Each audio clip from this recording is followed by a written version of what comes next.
আমাদের দৈনন্দিন জীবনে গামছা একটা অপরিহার্য জিনিস। এটি আমাদের ভীষণভাবে মধ্যবিত্ত পরিবারে, এমনকি কখনো কখনো উচ্চবিত্ত পরিবারেও দেখা যায়, ভীষণভাবে কাজে আসে। গামছা সকাল থেকে রাত্রি অবধি আমাদের কত রকম ব্যবহারে যে আসে তার কোনো ঠিক ঠিকানা নেই। এমনকি বিয়ে বাড়ি বলো কিংবা কোনো পুজো বাড়ি বলো, সেখানেও গামছা অপরিহার্য। সকালবেলা ঘুম থেকে উঠে আমরা যখন হাত মুখ ধুই তখন গামছাই আসে আমাদের কাছে আগে, যে এসো আমায় দিয়ে নিজেদের মুখ চোখ সব মুছে নাও। আচ্ছা, এরপরে খাওয়া দাওয়া পর্ব যখন শুরু হয়, হাতের কাছে যদি খাওয়া দাওয়ার পর তোয়ালে কিংবা কোনো কাপড় না থাকে, তখন ওই গামছাই আমাদের সামনে চলে আসে হাত মোছার জন্যে, মুখ মোছার জন্যে। স্নান পর্ব, স্নানের সময় অনেকে টাওয়াল ইউজ করেন, কিন্তু বেশিরভাগ ক্ষেত্রেই দেখা যায় মধ্যবিত্ত পরিবার বলুন কি যে কোনো নিম্নবিত্ত পরিবারই বলুন, গামছাটাই অপরিহার্য।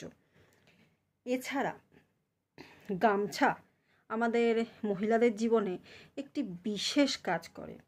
অনেক সময় স্নান করার পর আমরা ভিজা চুল গামছায় ভালো করে মুড়িয়ে সেটাকে, চুলটাকে ভালো করে আমরা মোছার মতন জায়গায় নিয়ে যাই। সেই গামছা পরা চুল নিয়ে আমরা ঠাকুর পুজো দিতেও চলে যাই, কোনো অসুবিধা হয় না আমাদের। গামছা এমন একটা জিনিস আমাদের জীবনে, যেই গামছা যে কোনো পোলাপাইনের বিয়ের সময়, ছেলে মেয়েদের বিয়ের সময় গায়ে হলুদ পর্বে গায়ে দিয়ে তারপরে গায়ে হলুদ পর্বর কাজটা হয়। যে কোনো পূজা বাড়িতে পূজার কাজেও গামছা অপরিহার্য।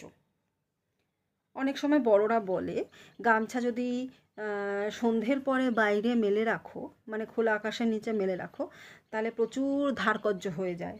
সুতরাং গামছাকে পরিষ্কার পরিচ্ছন্নভাবে রাখবে এবং বাইরে বেশিক্ষণ মেলে রাখবে না, রোদও খাওয়াবে না।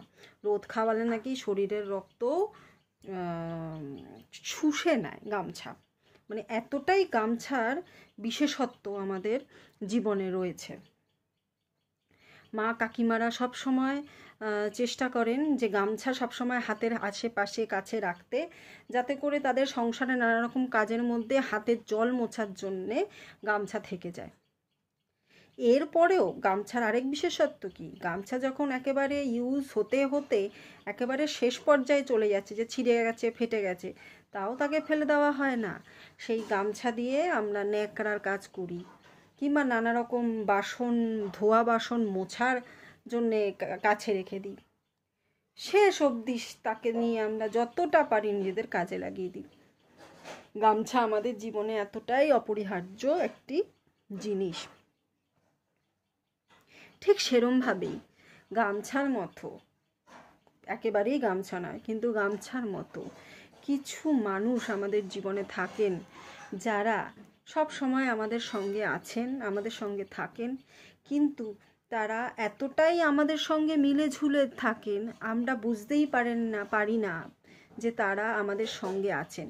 আমরা এতটাই অভ্যস্ত হয়ে যাই তাদেরকে নিয়ে যে মনেই হয় না তারা আমাদের কাছে নেই, কিংবা তারা দূরে চলে গেলেও কোনো অসুবিধা আছে। যখন তারা দূরত্ব বজায় করা শুরু করেন কিংবা কোনো কিছুভাবে তাদের কোনো অসুবিধা হয়, তখনই আমরা ধীরে ধীরে টের পাই যে তাদের গুরুত্ব, তাদের বিশেষত্ব আমাদের কাছে কতটা জরুরি। দৈনন্দিন জীবনে গামছা যদি না থাকে, তাহলে যে পরিস্থিতিটা আমাদের হবে, আমাদের সংসারে কিংবা আমাদের আশপাশে এমন কিছু মানুষ আছে, তারাও এমনভাবে আমাদের সঙ্গে লেগে আছে, তারা যখন থাকবে না তখনই আমরা বুঝতে পারবো তাদের গুরুত্বটা কী। তাই গামছাকে যেমন আমরা ভীষণভাবে যত্ন করি যাতে আমরা নিজেরাও ভালো থাকি, সুস্থ থাকি, ঠিক সেরমভাবেই সংসারের কিংবা আশপাশের সেই সব মানুষগুলোকেও ভালো রাখার চেষ্টা করুন, সাবধানে রাখার চেষ্টা করুন, আগলে রাখার চেষ্টা করুন। আজকের মতো ব্লগটা আমি এখানেই শেষ করছি। যদি তোমাদের ব্লগটা পছন্দ হয় অবশ্যই তোমরা একটা লাইক, শেয়ার আর সাবস্ক্রাইব করে দিও। ভালো থেকো সবাই বন্ধুরা।